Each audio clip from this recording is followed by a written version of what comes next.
ഡൽഹിയിലും ലാഡ്ലി ബഹന മോഡലിൽ പദ്ധതി പ്രഖ്യാപിച്ച് അരവിന്ദ് കെജ്രിവാൾ. ഡൽഹിയിലെ വനിതകളുടെ അക്കൌണ്ടുകളിൽ ഉടൻ പ്രതിമാസം 1000 രൂപ എത്തിത്തുടങ്ങും.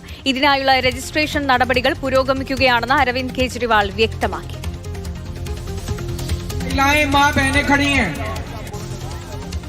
आपके लिए मैं काम कर रहा हूं, सबके अकाउंट में हजार रुपए बहुत जल्दी आने चालू हो जाएंगे हर महीने। बहुत जल्दी रजिस्ट्रेशन चालू कर रहे हैं हम लोग। रजिस्ट्रेशन चालू करके सब माँ बहनों का रजिस्ट्रेशन करेंगे। उसमें एक शर्त है, वोट बना हुआ होना चाहिए। जिसका वोट नहीं बना हुआ अपना वोट बनवा लेना जल्दी से। ये संजीव झा आपकी मदद करेंगे, वोट बनाने में इनकी पूरी टीम मदद करेगी। അർജുൻ പീതാംബരൻ ചേരുന്നുണ്ട് വിവരങ്ങളുമായി. അർജുൻ, സ്ത്രീ വോട്ടർമാരെ ലക്ഷ്യമിട്ടുകൊണ്ടുള്ള ഒരു പദ്ധതിയല്ലേ? ഇതിൽ പ്രത്യേകിച്ച് മാനദണ്ഡങ്ങൾ എന്തെങ്കിലും ഉണ്ടോ, അതോ എല്ലാ സ്ത്രീകളുടെ അക്കൗണ്ടിലേക്കും പ്രതിമാസം 1000 രൂപ എത്തുകയാണോ? എങ്ങനെയാണ്?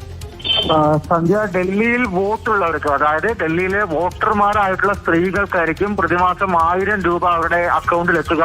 ഇത് ഉടനെ തന്നെ ആരംഭിക്കുമെന്ന് പറയുന്നുണ്ട്. അപ്പോ വോട്ടർ പട്ടികയിൽ പേര് ചേർക്കാനുള്ളവർ എല്ലാവരും എത്രയും പെട്ടെന്ന് ചേർത്തോളൂ എന്നുള്ള കാര്യം കൂടിയാണ് അരവിന്ദ് കെജ്രിവാൾ വ്യക്തമാക്കുന്നത്. ഈ വരുന്ന ഫെബ്രുവരിയിൽ ഡൽഹിയിൽ നിയമസഭാ തിരഞ്ഞെടുപ്പാണ്. തീർച്ചയായിട്ടും വനിതാ വോട്ടുകൾ ലക്ഷ്യമിട്ടുകൊണ്ട് തന്നെയാണ് ഇങ്ങനെ ഒരു പദ്ധതി പ്രഖ്യാപിച്ചിരിക്കുന്നത്. കാരണം മഹാരാഷ്ട്രയിലും അതുപോലെ തന്നെ മധ്യപ്രദേശിലെയും കാര്യം നോക്കിക്കഴിഞ്ഞാൽ രണ്ടാമത് വീണ്ടും BJP NDA സർക്കാർ അധികാരത്തിൽ വരാൻ വേണ്ടി ഏറ്റവും കൂടുതൽ അവരെ സഹായിച്ച ഒരു പദ്ധതി എന്ന് പറയുന്നത് ഇതാണ്. ഈ ലാഡ്ലി ബഹന യോജനയാണ്.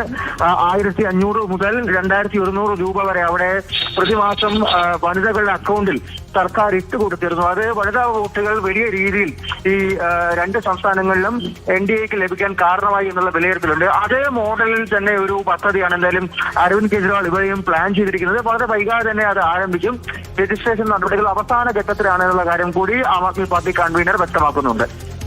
ശരി അർജുൻ, വനിതാ വോട്ടർമാരെ ലക്ഷ്യമിട്ടുകൊണ്ടുള്ള ഒരു പദ്ധതിയാണ് ആം ആദ്മി പാർട്ടി പ്രഖ്യാപിച്ചിരിക്കുന്നത്. ഡൽഹിയിൽ വോട്ടുള്ള സ്ത്രീകൾക്കാണ് പ്രതിമാസം 1000 രൂപ അക്കൗണ്ടിലേക്ക് എത്തുക. വോട്ടേഴ്സ് പട്ടികയിൽ പേര് ചേർക്കാനുള്ളവർ എത്രയും പെട്ടെന്ന് പേര് ചേർക്കുക എന്നുകൂടിയാണ് അരവിന്ദ് കെജ്രിവാൾ പറയുന്നത്. അർജുൻ പീതാംബരനാണ് വിവരങ്ങൾ നൽകിയത്.